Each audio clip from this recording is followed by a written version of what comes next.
नमस्कार, मी राधा स्वागत करते तुमचं राधास मॅजिक किचन या आपल्या यूट्यूब चॅनेलवर। आजपर्यंत तुम्ही डिंकाचे लाडू बऱ्याचदा खाल्ले असतील, पण डिंकाची वडी तुम्ही कधी खाल्ली आहे का? न गुळाचा पाक करायचा, न गुळ वितळवून घ्यायचा। अगदी झटपट डिंकाची वडी तयार करण्याची एक वेगळीच पद्धत। अगदी कोणीही करू शकेल ही डिंकाची अतिशय पौष्टिक अशी वडी। तर खमंग खुसखुशीत ही वडी कशी बनवायची यासाठी रेसिपी अगदी शेवटपर्यंत नक्की पहा। चला तर मग आजच्या रेसिपीला आपण सुरुवात करूया। तर सर्वात अगोदर ज्या प्लेटमध्ये किंवा ज्या ताटामध्ये आपण वडी करणार आहे त्याला आपण थोडंसं तूप लावून घ्यायचं आहे। आता इथे मी या प्लेटमध्ये वडी सेट करणार आहे, यासाठी याला थोडंसं तूप लावून घेते। तूप लावून घेतल्यानंतर ही प्लेट आपण एका साईडला ठेवून देणार आहोत। यानंतर एका पॅनमध्ये आपल्याला 2 चमचे तूप घ्यायचं आहे। तूप छान गरम झाल्यानंतर यामध्ये आपल्याला काही ड्रायफ्रूट्स घालून घ्यायचे आहेत। इथे तुम्ही ड्रायफ्रूट्स तुमच्या आवडीनुसार कोणतेही वापरू शकता।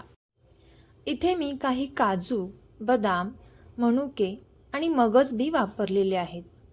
आता आपल्याला हे तुपामध्ये छान असं परतून घ्यायचं आहे। फक्त मनुके यामध्ये टाकताना आपण सुरुवातीला टाकणार नाही।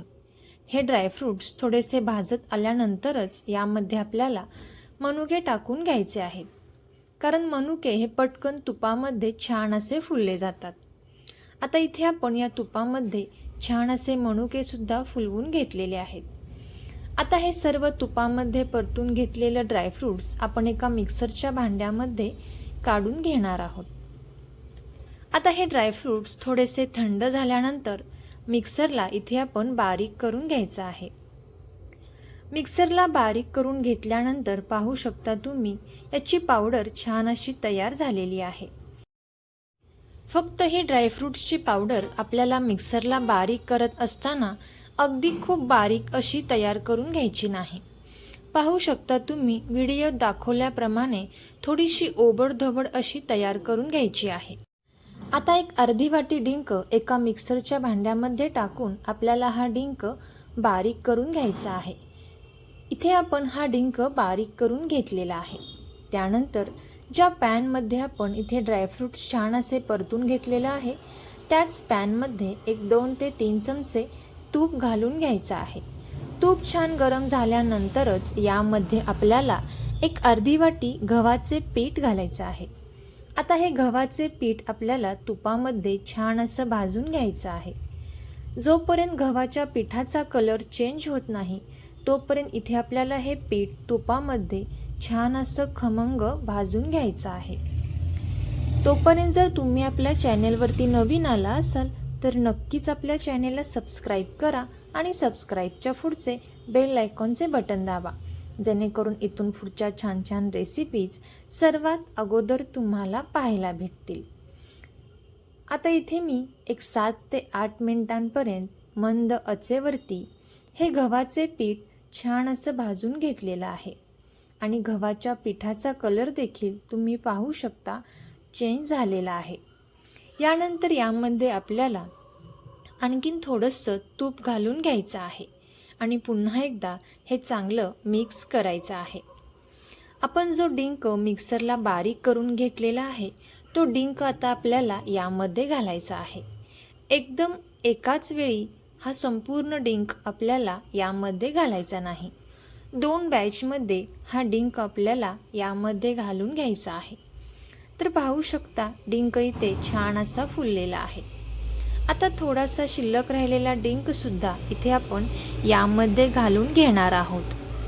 आता डिंक एक 2 ते 3 मिनिटांपर्यंत छान असा फुलवून घ्यायचा आहे। डिंक छान फुलल्यानंतर ड्रायफ्रूट्स आपण जे मिक्सरला बारीक करून घेतलेले आहे त्याची पावडर आता इथे आपल्याला यामध्ये घालायची आहे आणि हे चांगलं मिक्स करून घ्यायचं आहे। एक 2 ते 3 मिनिटांपर्यंत आपल्याला हे चांगलं मिक्स करून घ्यायचं आहे। आता यानंतर यामध्ये आपल्याला एक अर्धी वाटी सुकं खोबरं मिक्सरला बारीक करून घेतलेलं यामध्ये घालून घ्यायचं आहे। आता हे सुकं खोबरं सुद्धा इथे आपल्याला थोडंसं दाटसर मोठं असं बारीक करून घ्यायचं आहे. एकदम बारीक असं खोबरं इथे आपल्याला करून घ्यायचं नाही. इथे आपण आता हे चांगलं मिक्स करून घेतलेलं आहे आणि सर्वात शेवटी यामध्ये आपल्याला 1 चमचा सुंठ पावडर घालायची आहे. इथे मी फक्त सुंठ पावडरचा वापर केलेला आहे. तुम्हाला जर वेलची पावडर आवडत असेल तर यामध्ये तुम्ही एक अर्धा चमचा वेलची पावडर यामध्ये ॲड करू शकता. त्यानंतर 1 चमचा तूप इथे आपण यामध्ये घातलेला आहे आणि पुन्हा एकदा हे चांगलं मिक्स करून घ्यायचं आहे. सुंठ पावडर डिंकाच्या वडीमध्ये घातल्यामुळे सुंठ पावडरचा जो फ्लेवर आहे तो डिंकाच्या वडीमध्ये छान येतो. त्यानंतर 1 वाटी बारीक चिरून घेतलेला गूळ इथे आपल्याला यामध्ये घालायचा आहे. इथे मी ही डिंकाची वडी मीडियम गोड या प्रमाणात केलेली आहे. तुम्हाला जर गोड जास्त आवडत असेल तर इथे तुम्ही 1/4 वाटी गूळ यामध्ये घालायचा आहे. आता गूळ यामध्ये घातल्यानंतर गॅसचा फ्लेम बंद करायचा आणि एक 2 ते 3 मिनिटांसाठी हे मिश्रण एकसारखं हलवत राहायचं. गूळ छान वितळला, मिश्रण थोडंसं पातळ वाटायला लागलं की लगेचच हे मिश्रण इथे आपल्याला या ताटामध्ये टाकून घ्यायचं आहे आणि पटकन एका चमच्याच्या साहाय्याने हे छान असं सेट करून घ्यायचं आहे. तर इथे मी हे मिश्रण या प्लेटमध्ये छान असं सेट करून घेते. रेसिपी तुम्ही इथंपर्यंत पाहत आलाच आहात तर नक्कीच या रेसिपीला लाईक करा, चॅनेलला सबस्क्राईब करा आणि रेसिपी आपले मित्रमैत्रिणी आणि नातेवाईकांसोबत शेअर करायला अजिबात विसरू नका. आता ही वडी इथे आपण छान अशी सेट करून घेतलेली आहे. इथे आपण ना गुळाचा पाक तयार केला ना एका कढईमध्ये गूळ पूर्णपणे वितळवून घेतला.